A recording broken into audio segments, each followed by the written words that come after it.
I don't want to see other people go through this. I want them to be aware of people out there that take advantage. Bert Stivers paid Frontier Contracting up front to replace her shed and fix her roof. Work on her house was started but never finished, and because of a check mishap, she ended up paying twice for the same unfinished job. But not just go with one contract. That was a mistake. But that's hindsight, and I can't change that. Check references. If they're not giving you references, that might be a bad sign. And if it sounds too good to be true, it possibly is. Mike Donahue also hired Frontier to work on his deck and outside lights. Beginning, he was punctual. He responded to calls, texts, emails, that kind of stuff. He showed up when he said he was going to show up, and then it all stopped. It's a problem and a company Chris Coleman of the Better Business Bureau is very familiar with. They came on our radar screen a while back, and for a year or more, they've had an F rating through the Better Business Bureau. And we always are happy to help people.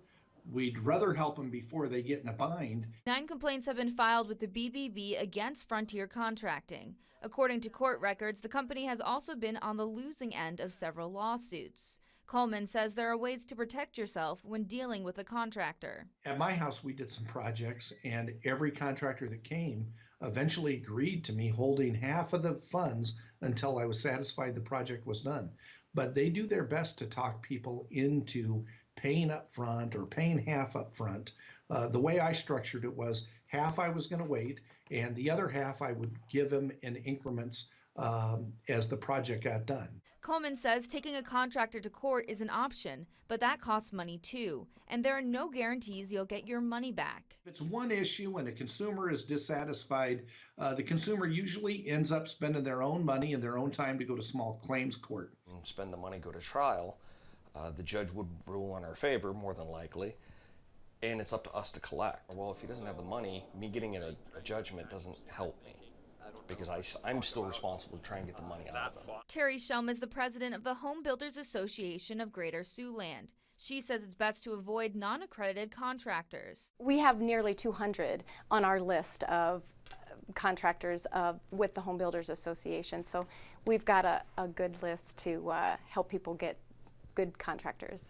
Good contractors, Shelm says, won't ask for all the money up front, will have positive references, and will have a good rating with the Better Business Bureau. But there's more. They ask you to go get the permit for the building part of it.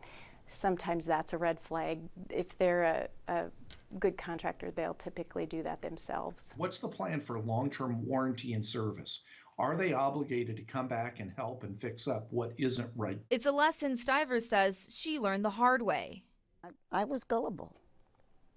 And I said, being he'd done previous work for me and I was familiar with him, I took him at his word. Reporting in Sioux City, Jessica Watson, KCAU 9 News.